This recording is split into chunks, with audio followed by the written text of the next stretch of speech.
So it's not a question of prioritizing 55 municipalities and forgetting about the rest. Okay. But at the same time, we need to be realistic that in order for our interventions to be truly effective, we also need to be focused and to focus our energies and the capacity that we have. You know, the reality is lack of governance is always the thing that seems to be highlighted when it comes to these dysfunctional municipalities and collapsing municipalities.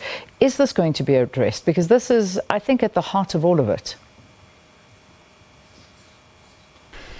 Well, certainly, look, the causes of dysfunctionality are wide-ranging. Some of those municipalities are quite simply objectively unviable.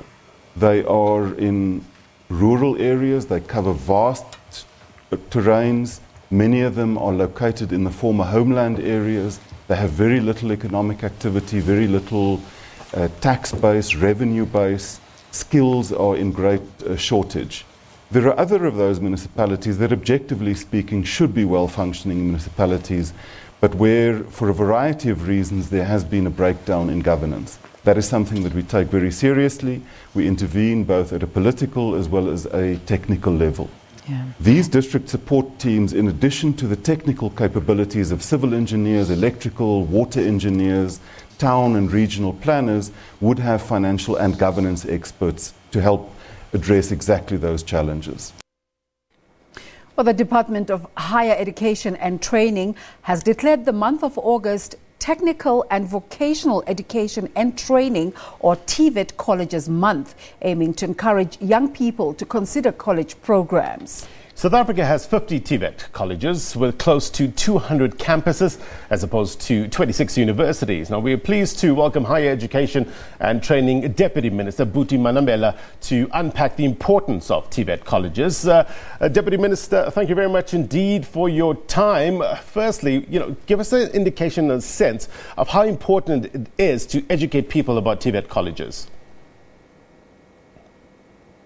Look, I think we have launched this TVET month essentially to get young people to have information about what TVET colleges are, what do they do, what programs are being offered, and to mobilize them to register with our TVET colleges. And we also want to reach out to parents, because parents play an important role in helping their children to decide where to study, what to study. And in the past, the pressure has been on, parents to guide their kids towards universities. And we believe that, TVETs are actually crucial if we are to contribute to the skills shortages in our country, if we're to really build, the skills capacity and needs of our country. We have now 50 colleges nationwide. We have more than 264 campuses.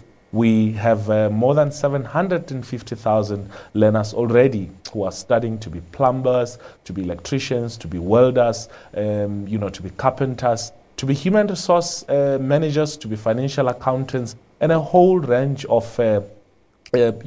skills offering in our TVET colleges. And I think one of the most exciting programs includes programs that deals with future skills, with IT, responding to the fourth industrial revolution. So those are some of the, cocktail of programs that are provided in our, TVET colleges. And we really want our students to consider studying at TVET colleges. In the past, this was the reserve mainly of, young white males. And now the face of TVET graduates is changing.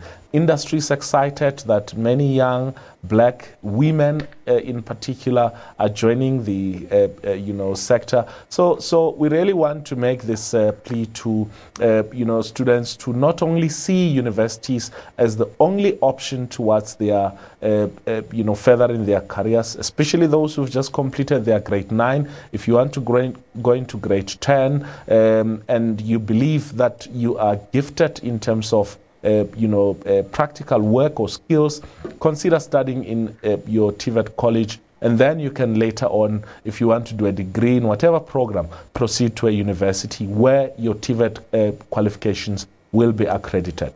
Minister Manamela, welcome once again. You were talking about the new face of TVET colleges. Is this a turnabout in terms of government policy? Because there was a time where there was a concern that the technical aspect of education was not being given too much emphasis with the closure of nursing colleges and teachers colleges and some technical colleges in areas like Soweto. What brought about this change in terms of emphasis on technical education? Well, it's a whole range of factors. Firstly, the fact that you have, I think we've seen on robots, young people carrying their placards saying graduate and unemployed. So it means there's a skills mismatch. Secondly, it's the demand from industry. We have a growing auto industry. We have, a booming construction industry. We have needs as it relates to our agricultural sector. So we've got all of these factors which necessitates that we reinvest our resources into the into the TVET sector. And that's why the investment by government from the national fiscus has almost quadrupled. And now, TVET allocation to the TVET sector is amounting to 8 billion rands. About 4 billion rand will be going into uplifting the infrastructure, building new TVET colleges, taking lecturers for training in order to improve their quality of their teaching, also revamping some of the workshops so that they meet industry standard, linking with industry so that they advise us on what is relevant and up to date in terms of what they need from their labor market, empowering TVET graduates with entrepreneurial skills so that not only should they be job seekers, but also that they should create jobs.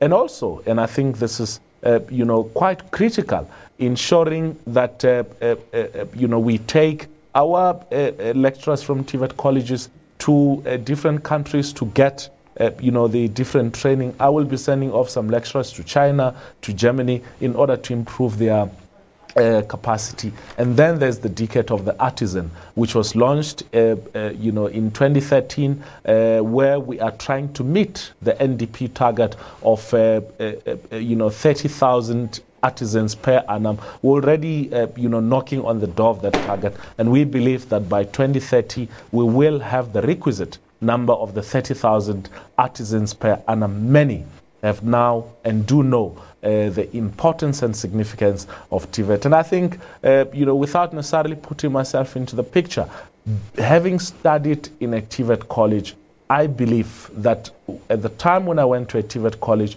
and now the situation has drastically changed, the quality has improved.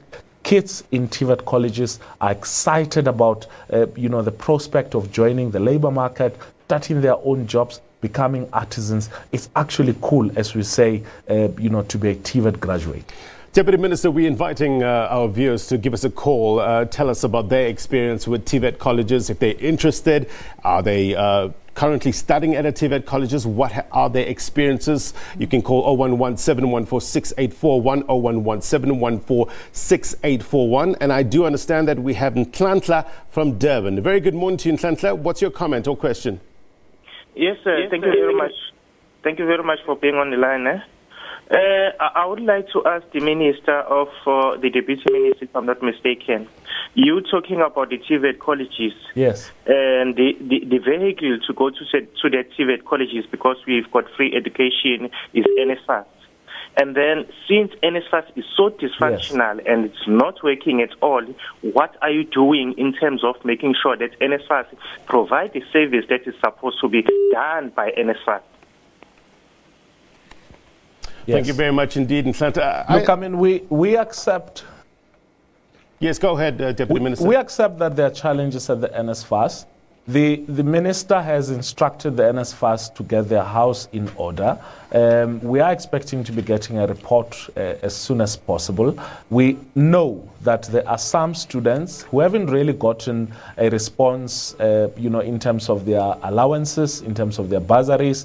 I've been going with the NSFAS to some of the TVET colleges to address the specific issues, and I encourage all the students to go to their financial aid officers, to go to their NSFAS representatives on campus, to go to their SRCs and say, these are the challenges that we're confronted with, and we are dealing with those individual problems. What we have learned from this year, which was the first year of the implementation of the fee-free higher education, is that it was not easy. But we're taking those lessons with us into the next year, and we're hoping that we'll avoid some of these glitches. The bonus is that the success far exceeds the challenges. And I want to encourage parents and students to take advantage of government's fee-free policy.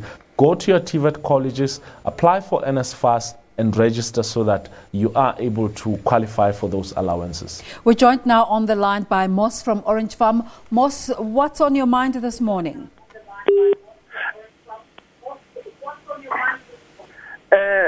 Good morning, Minister, and the lady there.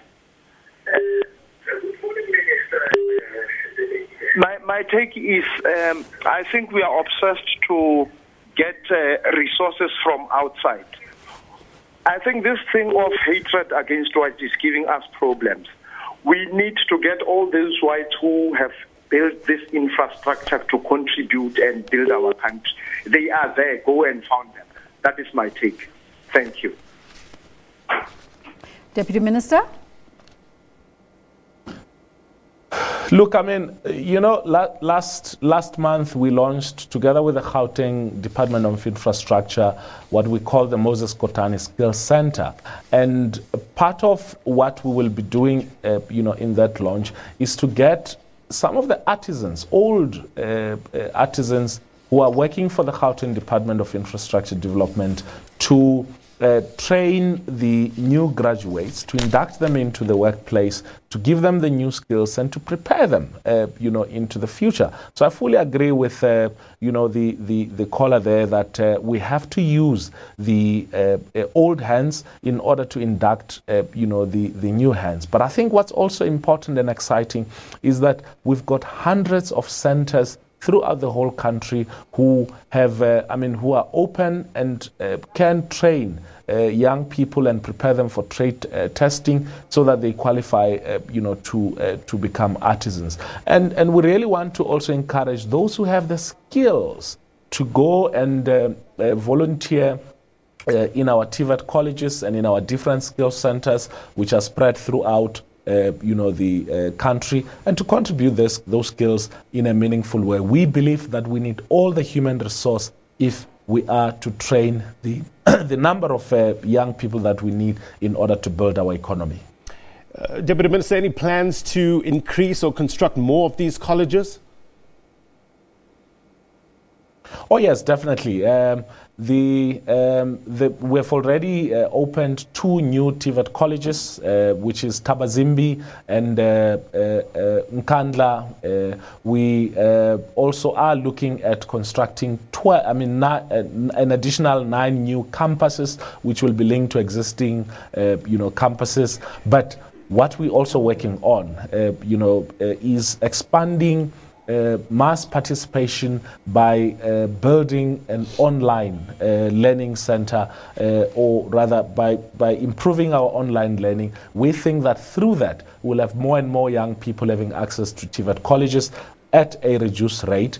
And so, those plans are afoot, and some of them have already materialized. We've already handed over the sites to the construction companies. They'll be starting to build those TVET colleges. So this shows government's commitment towards ensuring that, we build TVET colleges to the standard that they should be. We get them to compete with some of the other levels of learning, but also more importantly, we make it exciting for the young people who are already there and for those who will be coming into the future. Minister, we have another caller on the line, JJ Msimang from KZN, but before we go to JJ, just a quick one.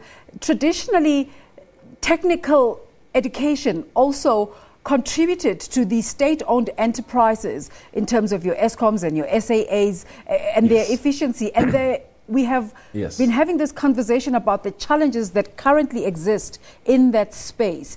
How are you having a conversation about contributing to the solutions for state-owned enterprises in terms of technical education and skills development? Yes. Look, I mean, one of the most unfortunate things which happened, you know, in the late 90s was that many of the state-owned enterprises shut down their training centers. Now, through the National Skills Fund, we have engaged with some of the state-owned enterprises to reopen that training capacity.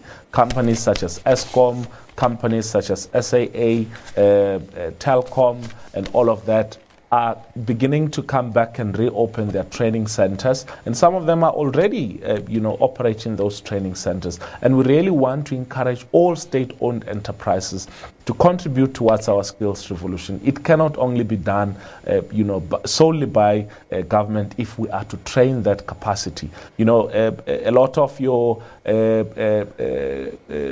apprentices and artisans were trained by some of these state-owned enterprises in order to supply for their own needs and also for the needs of the market. So through learnerships, through internships, through apprenticeships, and also through artisanships, we will be working with state-owned enterprises. In fact, we are already working with state-owned enterprises to ensure that we intervene in the skills needs of our country. Let's take that call from JJ. Good morning, JJ. Yes, morning, how are you? Well, thank you. Please pose your question to the Minister, to the Deputy Minister. Okay. Morning, Minister, Deputy Minister. Good morning, JJ. Can the Minister hear me? Yes, go ahead and ask your question. Yes, I can hear you clearly. You know what I'm observing on a daily basis? TVET colleges are not viable at all. We send our youth there, they come back with no skills. A great money of taxpayers being pumped into these TVET colleges. They're more like our local schools, where corruption, where people who are politically connected, they are the ones who get appointed, they are ones who are running our education to enrich themselves and their friends. You know, if you compare a TVET student with a grade 9 learner, there's no difference. Some of these TVET colleges, especially here in Newcastle, Matateni, learners, the students that they spend years, they come out, they are not issued with a certificate. They are all those learners who are coming from TVET colleges. They are all adding onto the pool of unemployed and unemployable youth. Yeah, the politicians are just playing with the community. Compare these TVET colleges according to their skill set and the employment rates among them. You'll find that most of the students coming from, especially from TVET colleges that are managed by blacks, okay, they are totally dysfunctional. I think we get the gist there. J. James Simang calling from KZN. Deputy Minister, are you finding that in your rollout of this encouragement of people to go to TVET colleges, there are also such social issues coming up that tie into education? Look, I mean, I think JJ is making general accusations, which are, some of them, I think, without merit. And I think it's going to be important that if he has specific allegations to make against a particular TVET college, let him raise that with us so that we attend to that urgently. But I think also there is undeniably that perception that the quality of education at TVET colleges is not up to standard. And I think this relates to the perception that people have. TVET colleges are not meant to substitute schools or to substitute university education. TVET is about a mixture between vocational and theoretical training. So if you have a grade 9 qualification, you qualify to go into a TVET college. Guys, to remember, start your NCV level 2 up to NCV level 5, and we really want you know, that perception to change, because in reality the quality of our TVET colleges has significantly and drastically changed. And I want to, call on, JJ and many others to become ambassadors for the change that we have brought in as it relates to our TVET colleges. Deputy Minister, we've got Lebo from the Vaal. Lebo, very good morning to you. What's your comment or question? Morning to the Minister. Yes, Lebo. I studied at a TVET college and I completed it and I did my 18-month practicals after. Now, when I later on applied for my national diploma, I was told that my experience is insufficient, even though it was CETA that sent me to the practicals. Now, I want to ask the Minister, what are the measures that are taken to help students like myself who have done their practicals but cannot obtain their national diploma? Yes. Look, what I'd want us to do is to get your contacts, and then we'll contact you immediately after this, so that we attend specifically to this matter. But what I also want to add on, there are many other students like Lebu who either went for their practicals or who completed their N6 and cannot find spaces. One of the things that I'm looking at is a strategy, working together with the department and with the SETAs, on how to advocate for workplace integrated learning so that more and more students find it easier to get workplaces where they get practicals, and after 18 months, if they're doing electrical, or 24 months if they're doing business studies, to get their diploma without any hassles. That's been the big issue. And it's not only a TVET college issue, it's also an issue with some of the University of Technology graduates to do their P levels. So it's one thing that I'm urgently attending to, because I think it's crucial that all the students who complete their N6 or who complete their semester 4 theoretical studies are able to get workplaces to practice and to get their diploma. But we will, if we get Lebu's contact details, attend to that issue specifically, or she can actually tag me on Twitter or on Facebook, and then we can follow that up. We thank you so much. We're grateful for your interaction, but the Minister has a Cabinet Lekgotla meeting this morning, so we're going to take our last caller, Vusi from Newcastle. Vusi, what's on your mind this morning? Okay, good day. How are you? We're well, thank you. Please pose your question to the Deputy Minister. Yes, let me be very quick. Part of responding to the in particularly to recruit young people to the TVET sector. I'm one of the students technical college. I will request the minister to assist the student there to ensure that permanently under the auspices of the TVET, because the student can't concentrate meanwhile they attend on their because where they reside in at communes, they are under a lot of pressure and stress because some residents are now not allowed.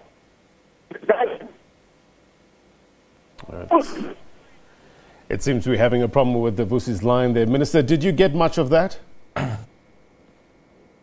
I got the gist of his question, and I think it has to do with our accommodation.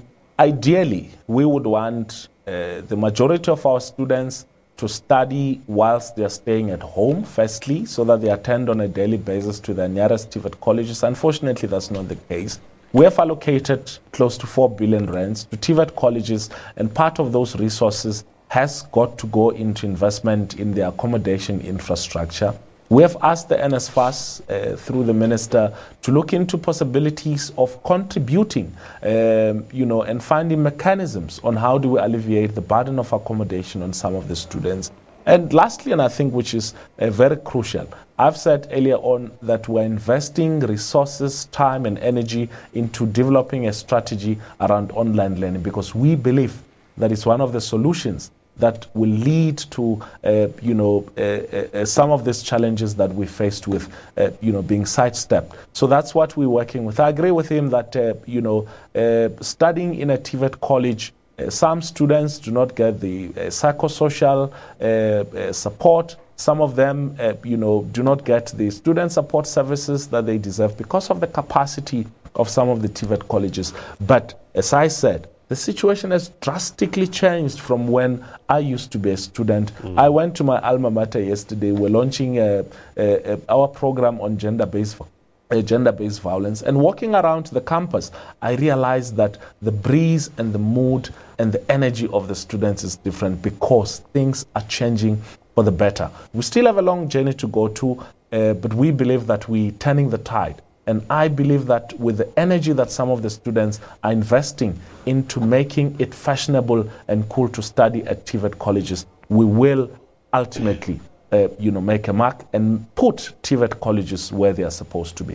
Deputy Minister, I understand that you have to leave now, but I'll be remiss in my duty if I don't get your comment. There's a memorial service that's being held in the Eastern Cape today with regards to the student Kensani Maseko, who allegedly took her own life. The issue of rape in higher education institutions has come to the fore once again. As the Deputy Minister of Higher Education and Training, what's your comment? How concerned are you?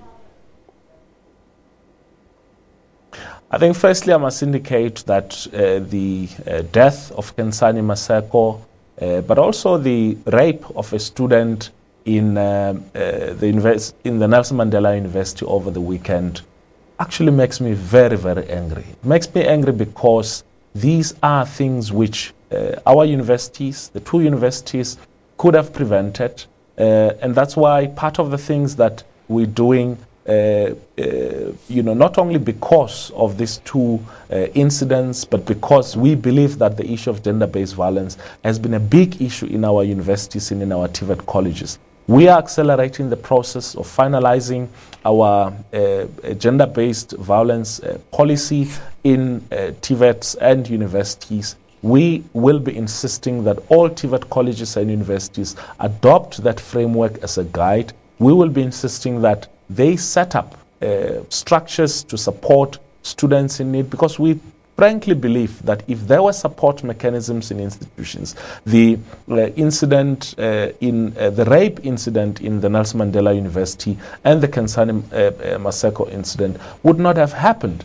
As I said yesterday, was launching a program in Mamelodi College, and part of the things that we had from the students who came up and said, look, I nearly committed suicide 6 times. I nearly committed suicide 9 times because my father was abusive of me, because my lecturer offered me marks in exchange for sex, and a whole range of things. Shows that students want an outlet to speak out. They want to be believed. They want to be given support.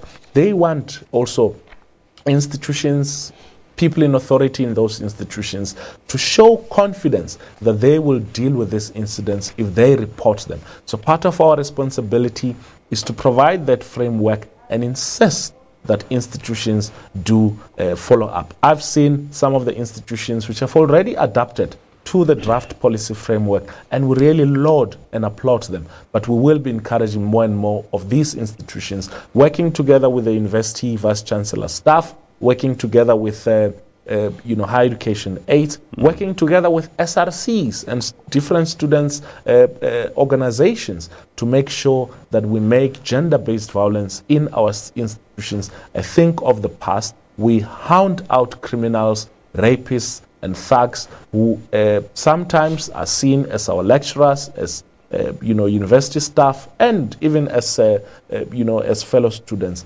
We will make sure that some of these things never are repeated in our campuses. Campuses should be a safe haven for our students. Students do not go to campuses to die. They go there to study. And we hope that they will survive, and we hope that they will complete their institution without the threat of being raped, killed, murdered, or anything of the sort. Buti Manamela is the Deputy Minister for Higher Education and Training. We thank you very much for your time, sir.